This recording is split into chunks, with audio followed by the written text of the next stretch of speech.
Sanibonani guys, igama uNqabile niphathela amazwibela e-Inimba ngomhla ka-4 March. Namhlanje-ke bekuwusuku olukhulu lamalobolo kaZoleka. Hambile-ke waya ekhaya elikhulu la ekuhlala khona uma wakhe uMagaba eyohlangana phela nomndeni-ke ukuze-ke abantu bale kaNgcukana bebefika bemfice kahle esekhaya elikhulu.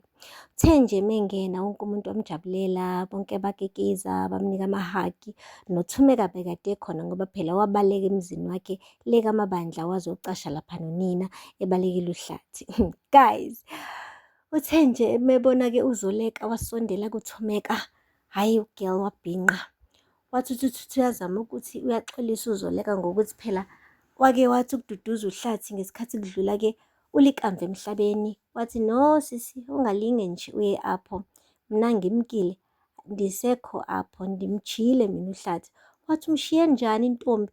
Wathi asizothetha ngohlathi ngoku, namhlanje sithetha ngawe. Ncinci, uyachata futhi hawuyazi phela nasesikolweni bonke abafana babefuna wena, amadoda ayikujaha left, right and center.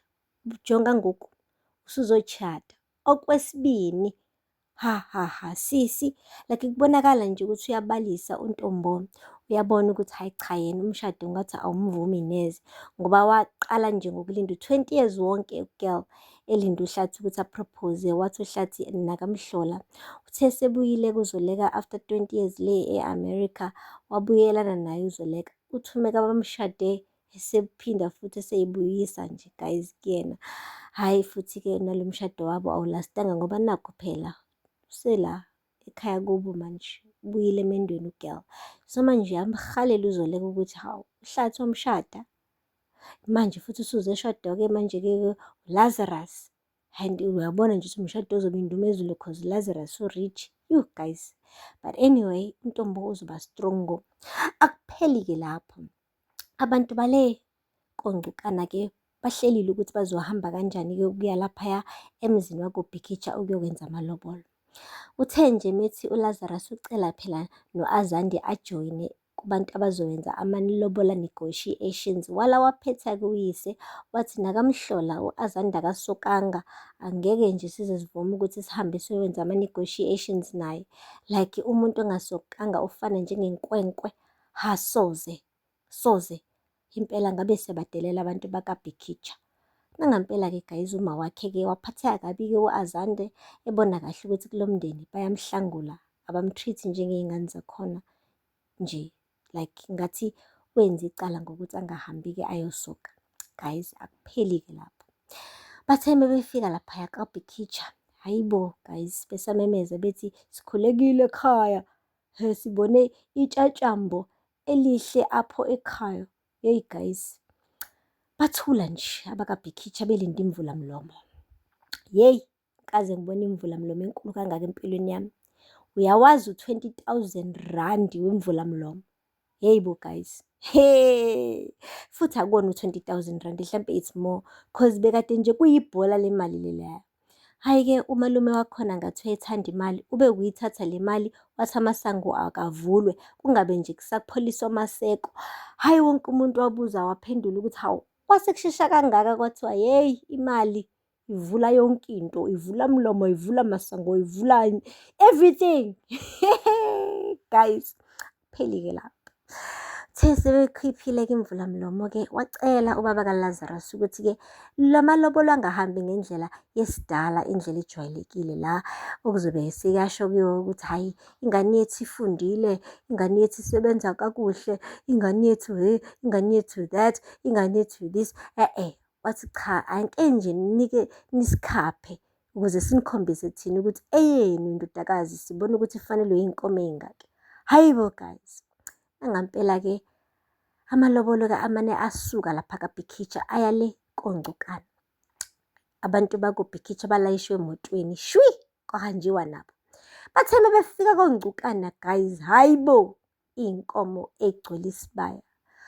Basho kahle ukuthi intombi yeni ifanelwe-ke yilezi y'nkomo.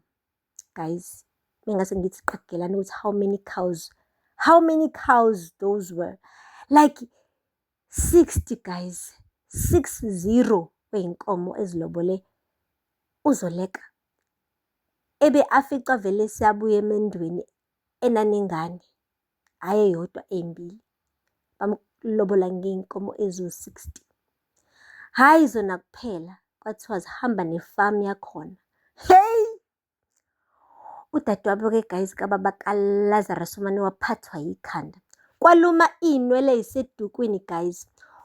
Wambizela eceleni umfowabo wathi, njani kaloku uba ulobole uzoleka ngezinkomo ezininzi kangaka, uzomuphe ngisho ifamu yomndeni wakoNgcukana. Wamane nje wathi ubaba kaLazarus, yeyi zimfanele kaloku. Bese ndimxelele ngisho naye uLazarus unyana usigqibo phela ukuthi-ke sizowenza ngalolu hlobo. Wathi mina nangangixelelanga ngani, ngingudadewenu, why ungangixelelanga mna ukuba uzonikela ngefamu? Wathi senditshilo-ke, sengiqedile. Hayi bo guys, yeyi. And ngiyabona ukuthi-ke ngathi uGirl bekade ecabanga ukuthi le famu izoba yifa lanyana wakhe u-Azande.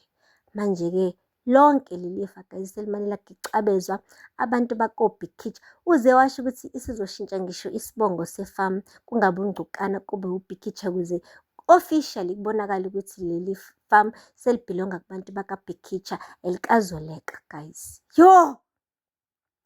Ubreathe through the wound uGirl, ubreathe through the wound.